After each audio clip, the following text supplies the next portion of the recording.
가장 먼저 예배에 관한 말씀을 같이 나눕니다. 예배는 구원받은 백성들이 이 땅에서 참여하는 최고의 자리입니다. 예배는 영광된 자리이고 하늘의 은혜와 축복이 임하는 자리입니다. 오늘의 본문은 무지 더운 날씨에 사마리아 어느 우물가에서 예수님과 한 여인이 대화한 내용으로 그 일부를 우리가 읽었습니다. 사마리아와 성전이 있는 그 밑에 사마리아 지방과 유대 지방은 영적으로 관계가 깨져 있고 갈등이 심했던 두 지역입니다. 역사적으로 잠깐 살펴보면 예수님 오시기 한 900년 전에 우리나라 나눠진 것처럼 이스라엘도 나눠졌습니다. 북쪽에는 북이스라엘, 남쪽에는 남유다, 그렇게 나라가 두 동강이 났습니다. 그런 사연들이, 정치적인 사연들이 있었죠. 영적으로도 마찬가지고, 남쪽은 유다는 그 중심이 예루살렘, 거기는 성전이 있었습니다. 북쪽은 유다, 이스라엘, 이름이 그 중심은 사마리아 지방이고 사마리아였습니다. 남쪽은 정치적으로, 영적으로 신앙적인 정통성을 가지고 있다고 생각하고, 북쪽은 성전이 없으니까 제멋대로 성전을 짓고 제멋대로 예배를 드리다가 결국은 아시리아에게 망해서 포로로 끌려가고, 아시리아의 정책에 의해서 외국에서 많은 사람들이 이주해 오고 뒤섞여 살면서 피가 섞였을 뿐만 아니라, 피가 섞임보다 더 중요한 것은 신앙이 뒤섞이고 이방의 우상 숭배가 아주 팽배했기 때문에 남쪽의 유다는 북쪽의 이스라엘을 그 망했지만은 그 땅이 더럽혀졌다고 생각하고, 그때서부터 원수, 철천지 원수가 되고, 그리고 이스라엘도 유다도 망하게, 바벨론에 망하고 포로로 끌려가 70년 만에 다시 그 포로들이 귀환을 하면서 성전을 재건하게 되죠. 그것은 에스라, 느헤미야, 에스더의 성경을 보면은 우리가 잘 알 수 있습니다. 그 내용은 대부분의 갈등입니다. 사마리아와 유다 지방의 갈등, 얼마나 큰 심각한 갈등이냐면은 상종조차 안 하고 그 땅조차 밟지 않으니까 유대 사람들은 사마리아로 지나가지도 않고 사람을 쳐다보지도 않고 그렇게 살았습니다. 그게 수백 년. 이 똑같은 이 일들이 서로 배척하고 격렬히 다투고 하는 심각한 일들이 예수님 당시도 있었습니다. 그 땅이 배척받은 땅이었죠. 종교적인 전통 때문에 그렇게 됐습니다. 그러나 성경에 보면은 예수님은 종교적인 전통에 얽매이시는 분이 아니십니다. 얽매이신 적이 없습니다. 예수님은 사람들이 다 가지도 않는 사마리아 땅을 언제나 가셨습니다. 참 놀랍죠. 우리는 알량한 전통, 그 무슨 어떤 우리가 만들어낸 그 어떤 것에 얽매여 가지고 감옥같이 갇혀서 살아가는 것이 얼마나 많은지 모릅니다. 습관이 우리를 좋게 할 수도 있지만은 습관이 우리를 얽어매는 것이 얼마나 많습니까? 우리의 경험, 우리의 전통이 우리를 자유롭게 못하고 우리를 얽매여서 하나님 주신 그 놀라운 것들을 막고 서는 것들이 성경에 우리 가운데 얼마나 많은지 모릅니다. 그러나 예수님은 상당히 사려 깊은 마음을 가지고 계셨습니다. 아주 깊은 마음으로, 사랑으로 그 땅을 밟으셨습니다. 제자들이 어디 먹을 것을 좀 구하러 갔다가 돌아왔는데 보니까 예수님이 사마리아 여인과 얘기를 하고 있는 것이에요. 오늘 말씀이 그렇습니다. 너무너무 놀랬죠. 제자들만 놀란 것은 아닙니다. 감히 있을 수 없는 상황이 벌어진 것입니다. 여인도 놀랐습니다. 아니, 당신이 유대인인데 어떻게 사마리아인 사람과 이야기를 할 수가 있습니까? 더더욱 여자인 나하고 어떻게 얘기할 수가 있습니까? 그 여인을 향해서 예수님은 엄청난 진리를 쏟아내십니다. 엄청난 진리를. 우리가 그것을 성경을 통해서 알 수가 있어요. 그 중에 하나는 예배에 관한 말씀입니다. 예배에 관해서는 저 유대 땅 예루살렘의 성전의 안팎에 예배에 관한 사람들이 많이 있습니다. 예수님은 그곳에서 말씀하시지 않았다는 것입니다.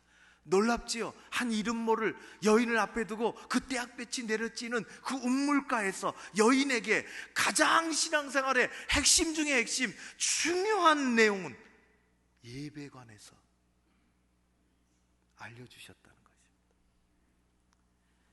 참 예수님의 그 깊은 마음은 가눌 길이 없을 것 같아요. 예배가 예루살렘 성전이든지 사마리아 땅이든지 어디서든지 어떻게 드려지느냐 하는 것이 그다지 중요하지 않다는 것입니다. 그게 사마리아 땅이든지 그게 예루살렘 성전이든지 이 산이든지 저 산이든지 어디서 드려지느냐 하는 것이, 전통에 의해서 드려지는 그것이 중요하지 않다는 것입니다. 그리고 여인에게 이렇게 말씀하십니다. 요한복음 4장 23절 24절의 말씀입니다. 저와 여러분이 한번 같이 읽어봤으면 좋겠습니다. 큰 소리로 같이 읽습니다. 아버지께 참되게 예배하는 자들은 영과 진리로 예배할 때가 오나니 곧 이때라. 아버지께서는 자기에게 이렇게 예배하는 자들을 찾으시느니라. 하나님은 영이시니 예배하는 자가 영과 진리로 예배할지니라. 아멘. 하나님은 참되게 예배하는 자를 찾으십니다. 참된 예배자, 스스로 물어보십시오. 나는 참된 예배자인가? 그런 마음 가지고 왔는가? 나는 하나님 앞에 예배 드릴 때 영과 진리를 가지고 예배를 드리는가? 나는 매주일 예배 자리에 나오며 참된 예배자로 하나님 앞에 드려지는지. 예수님께서 운물가에서 낯선 여인을 만나서 일러주신 그 말이 오늘도 우리에게 진리입니다. 우리는 예배자로서 스스로 질문하고 답해야 합니다. 참된 예배자는 예배가 중요하다는 것을 먼저 깨닫습니다. 예배, 하나님께 드리는 예배는 우리의 모든 것, 우리의 모든 활동, 그 활동 가운데 가장 우선되는 것이고 가장 중요한 것입니다. 하나님의 백성에게 예배처럼 중요한 것은 없습니다. 예배는 모든 활동 가운데 핵심 중에 핵심이요, 우선순위 1번입니다. 주일에 예배 잘 드리면 그것으로 끝나는 것입니다. 주일에 다른 것이 없습니다. 회의에 신경 쓰고 사람 만나는데 신경 쓰고 봉사하려고 하는데 신경 쓰고 그러다 다치기나 하고 마음 상하기나 하고, 아니요, 주일에 하나님 앞에 진실된 참된 예배자로 나와 예배 잘 드리면 거기서 끝나는 것입니다. 그렇게만 하면 됩니다. 카타콤베라는 말을 들어보셨죠? 카타라고 하는 말은 밑에 그런 뜻입니다. 콤베는 이렇게 구멍을 만들었다. 마치 두더지 길같이 땅 밑에 만든 구멍입니다. 땅 깊숙한 곳에 파놨어요. 보통은 카타콤 그렇게 얘기합니다. 여러 나라의 카타콤이 있습니다. 땅 밑에 무슨 공간들을 굴을 파놓은 것이죠. 그 중에서 제일 유명한 것은 역시 로마의 근교에, 지금 근교에 있는 로마 카타콤입니다. 원래 카타콤베는 사람들이 죽으면 그곳에 시체를 갖다 놓으려고 특별히 가난한 사람들, 별 볼 일 없는 사람들, 자기 땅이 별로 없고 가난하게 산 사람들 땅 밑에 지하 공동 묘지라 할 수 있죠. 가난한 사람들이 거기 묻힙니다. 세월이 지나 로마 시대, 이 지하 무덤에 로마 시대 박해가 아주 심하니까 사람들이 순교를 당하고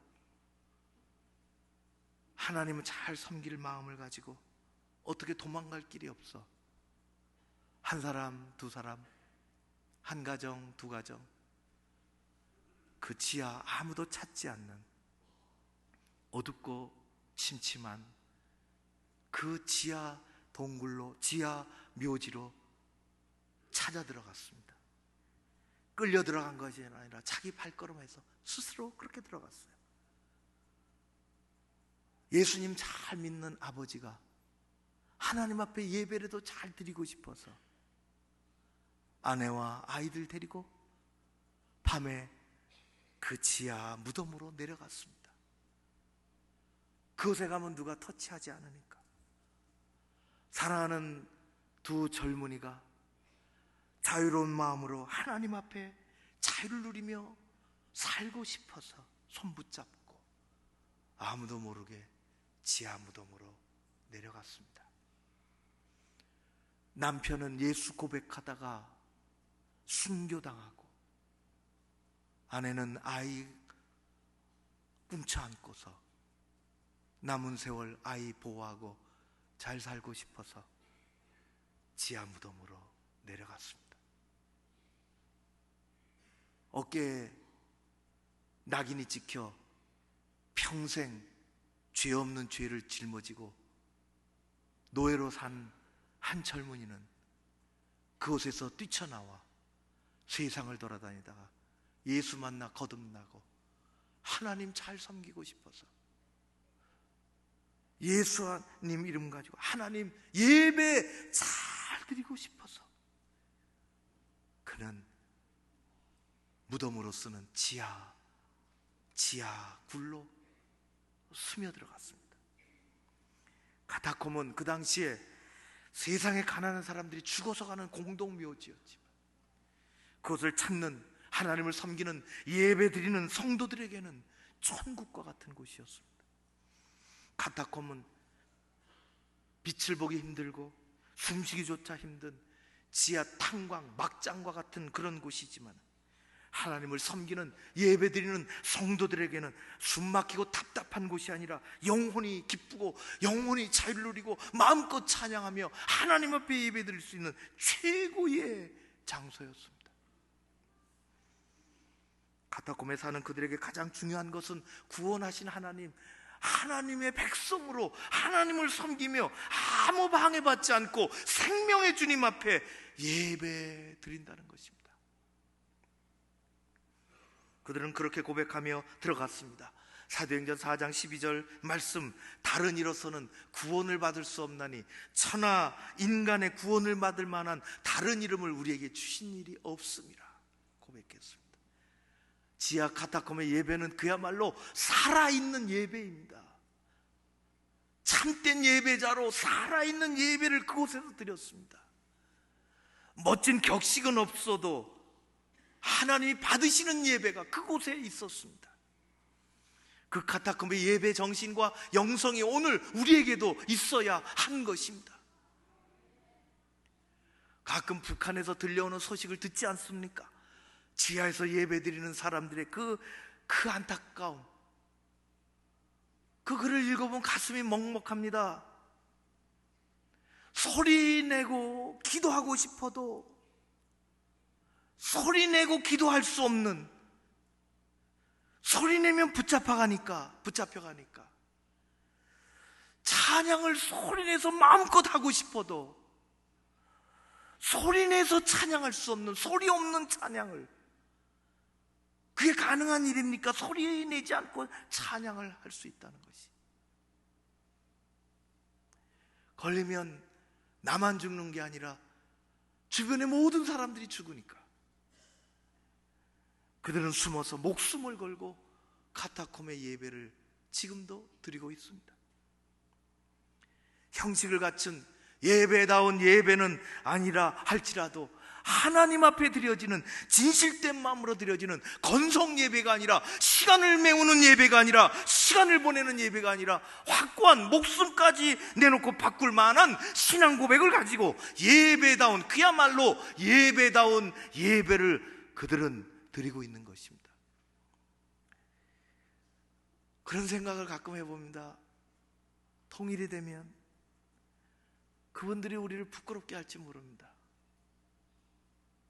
참 우리가 부끄러울 때가 있어요. 여러분, 주일마다 마음을 다하여 참된 예배자로 오시기를 바랍니다. 참된 예배자로 와야 돼요. 사람을 만나려고, 무슨 봉사하려고, 그게 아니라 참된 예배자로 하나님 앞에 오십시오. 그거 하나면 족합니다. 주일에 그거 하나만 하면 되는 것입니다. 이런저런 회의, 이런저런 모임, 생각에 가득 차서 오는 것이 아니라 온전한 예배를 참된 예배자로 하나님 앞에 드리기 위해서 주일에 그것이면 족합니다. 다른 일이 우리를 아프게 하죠. 참된 예배자에게 가장 중요한 것은 성삼위 하나님께 우리의 몸과 마음을 다하여 예배 잘 드리는 것입니다. 거기에 복이 있습니다. 거기에 위로가 있어요. 거기에 은혜가 있습니다. 예배 받으신 하나님은 참된 예배자를 찾으십니다. 참된 예배자, 바른 예배자는 예배를 보지 않고 예배를 드립니다. 그 마음, 그 태도, 그 모든 것이 진실합니다. 건성으로 왔다 갔다 하지 않습니다. 야구 경기장, 축구 경기장에서 뛰는 선수들을 보면서 마음껏 응원하는 관중이 아닙니다. 우리는 참된 예배자는 오히려 예배라는 운동장에서 하나님 기뻐하시도록 뛰는 선수와 같습니다. 예배자는 어두운 영화관에서 푹신한 의자에 앉아 군것질이나 하며 영화를 보거나 무대 배우들의 연극을 보는 관람자가 아닙니다. 참된 예배자는 오히려 하나님 보시도록 우리 삶의 무대에서 최선을 다하여 예배드리는 사람입니다. 건성으로 예배드리면 큰일입니다. 그 타성의 부끄러움이요, 껍질로 우리를 포장합니다. 예배는 없는 시간 내서 보는 것이 아니라 마음을 다하여 하나님께 나를 드리는 것입니다. 예배는 그래서 우리의 사모함도 있고 간절함도 있고 하나님을 향한 열정도 있고 우리의 몸도 우리의 마음도 고백하며 드리는 것입니다. 우리 신앙생활의 1번은 예배입니다. 주일에 예배만 잘 드리고 세상으로 가십시오. 인터넷이 얼마나 발달했나. 우리나라 특별히 핸드폰 가지고 못 갈 데가 없습니다. 데스크탑에서 어디든지 접근할 수가 있습니다. 홈쇼핑이 채널 하나 건너에 있습니다. 진열된 물건, 쇼핑하러 들어오는 사람들을 클릭을 기다리고 있습니다. 홈페이지 열면 예배와 설교가 가득한 세상에 살아갑니다. 마치 홈쇼핑에 물건 진열해 놓은 것처럼. 컴퓨터 앞에서 예배 쇼핑이 이루어지고 아무 부담 없이 주제별로 잘 이렇게 되어 있는 재미있고 멋진 설교를 클릭해서 들을 수 있습니다. 그러나 그것은 진정한 예배가 아닙니다. 왜냐하면 하나님의 임재가 없기 때문입니다. 영적인 감동도 없으며 하늘의 은혜도 임하지 아니하고 공동체에 대한 책임도 없습니다. 골라 들어가 편리하게 재미있게 볼지 들을지는 모르지만 예배는 재미 때문에, 편리하기 때문에 드리는 것이 아닙니다. 예배는 아름다운 헌신이요, 신앙 고백이요, 마음에 가득하고 영혼 깊숙하게 하나님이 들어오시도록 여는 것입니다. 하나님은 지금도 참된 예배자의 예배를 기다리십니다. 그곳에 임재하십니다. 시편 29편 1절과 2절에 이렇게 말씀하십니다. 너희 권능 있는 자들아, 영광과 능력을 여호와께 돌리고 돌릴지어다. 여호와께 그 이름에 합당한 영광을 돌리며 거룩한 옷을 입고 여호와께 예배할지어다. 예배는 예배 전에도 중요합니다. 어떤 마음을 가지고 집을 나서느냐 중요합니다. 예배는 예배 드리는 1시간 30분이 중요합니다. 예배는 예배 마친 다음이 중요합니다. 예배의 후를 놓치지 마십시오. 주신 하나님의 말씀과 은혜를 쏟지 마십시오. 이렇게 무더운 여름철에 누군가 한 그릇 냉수에다가 얼음을 띄워주면 얼마나 시원하고 좋습니까? 그것을 받아들고 가다가 사람하고 부딪히면 쏟아집니다. 주일에 절대로 다른 사람과 부딪히지 마십시오. 부딪힐 것 같으면 피해버리십시오. 쏟아집니다. 자기도 쏟아지고 다른 사람도 쏟아집니다. 오히려 예배 후가 중요합니다. 덕담을 하십시오. 생명의 말을 하십시오. 위로의 말을 건네십시오. 은혜를 나누십시오. 섬기고 또 섬기십시오. 은혜가 풍성해질 줄로 믿습니다. 예배 후가 중요합니다. 3, 4, 5 모여서 이런저런 잡담이나 하고 세상 이야기나 끌어들이고 사람들을 상처 주는 것이 아니라 예배 후에 하나님의 은혜가 그대로 머물러 더 풍성해지고 우리가 세상에 나가 그 힘으로 살아갈 수 있도록. 그래서 주일에는 예배 한 번 드리면 좋습니다. 그것으로 족합니다. 자꾸만 뭘 딴 걸 하려고 신경 쓰다가 다치고 걸려 넘어지고 아픈 것입니다. 형식적인 예배는 껍질만 자꾸만 두텁게 만듭니다.